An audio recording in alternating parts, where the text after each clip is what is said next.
सुशांत सिंह राजपूत के केस में एक बहुत बड़ा खुलासा हुआ है।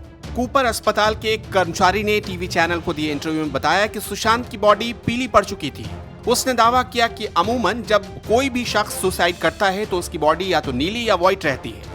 यहाँ तक कि उसने ये भी बताया कि सुशांत के पैरों और गले में सुई चुभोने के निशान थे। पैर की एक हड्डी टूटी हुई थी। सुशांत की जब डेड बॉडी उसने उठाई और कूपर अस्पताल के मॉर्चरी रूम तक जब ये डेड बॉडी पहुंची थी तो सुशांत सिंह राजपूत के एक पैर की हड्डी फ्रैक्चर थी। उसने दावा किया कि जैसे फिल्मों में गले पर निशान पड़ जाते हैं, ठीक वैसे ही सुशांत के गले पर निशान बने थे जो कि पोस्टमार्टम के वक्त मिट गए थे। उसने ये भी कहा कि एक लंबे बाल वाला आदमी आया और उसने सुशांत सिंह राजपूत की बॉडी एक लेडी को दिखाने के लिए बोला। लेडी मॉर्चरी रूम के अंदर गई और उसने सुशांत सिंह राजपूत की डेड बॉडी के सामने माफी मांगी। उसने दावा किया कि वो लेडी तकरीबन 25 मिनट तक मॉर्चरी रूम के अंदर मौजूद थी। उस लेडी ने कहा, सॉरी मेरी जान, सॉरी मुझसे जो भी गलती हुई है।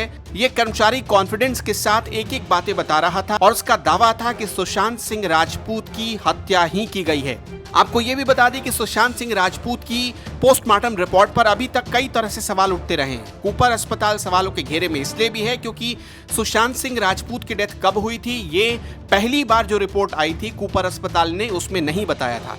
दूसरी बार जब कूपर अस्पताल पर दबाव बढ़ा और जब सीबीआई की टीम जांच के लिए कूपर अस्पताल के उन 5 डॉक्टरों से पूछताछ करने अस्पताल पहुंची, तब जाकर एक सप्लीमेंट्री रिपोर्ट जारी की गई और सप्लीमेंट्री रिपोर्ट में अस्पताल ने यह दावा किया कि सुशांत सिंह राजपूत की जो डेथ थी वो पोस्टमार्टम के तकरीबन 10 से 12 घंटे पहले हो गई थी। यहां पर आपको यह बता दें कि सुशांत सिंह राजपूत का पोस्टमार्टम 14 जून की रात 11 बजे से लेकर 12:30 बजे के बीच हुआ था। ये कूपर अस्पताल दावा करता है। यानी अगर कूपर अस्पताल के दावे की माने तो सुशांत सिंह राजपूत की डेथ तकरीबन दोपहर 11 बजे से लेकर 12 बजे के बीच हुई होगी। एक और जो बड़ी चीज सामने आई है वो ये कि इस कर्मचारी ने आरोप लगाया कि जानबूझकर पोस्टमार्टम रिपोर्ट में कुछ छेड़खानी की गई है।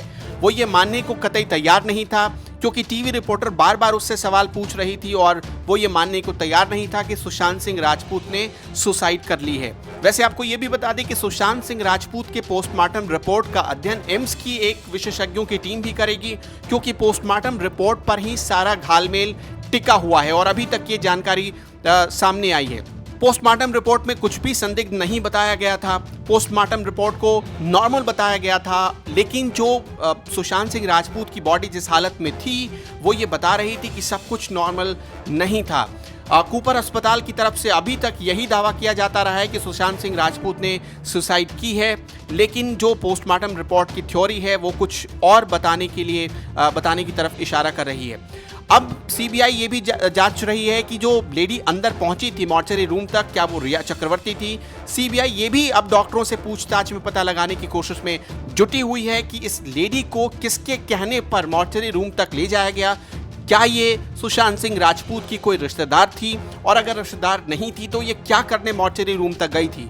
अभी तक जो मीडिया रिपोर्ट्स के हवाले से जो खबरें सामने आई हैं उसमें रिया चक्रवर्ती ही मॉर्चरी रूम तक गई थी और रिया चक्रवर्ती ने सुशांत सिंह राजपूत की डेड बॉडी के पास जाकर सॉरी बाबू बोला था।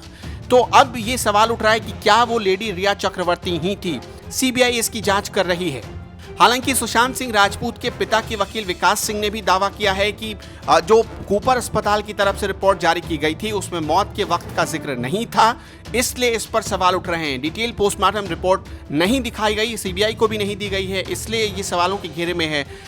फिलहाल सीबीआई ही पता लगाएगी कि क्या है पोस्टमार्टम रिपोर्ट की हकीकत।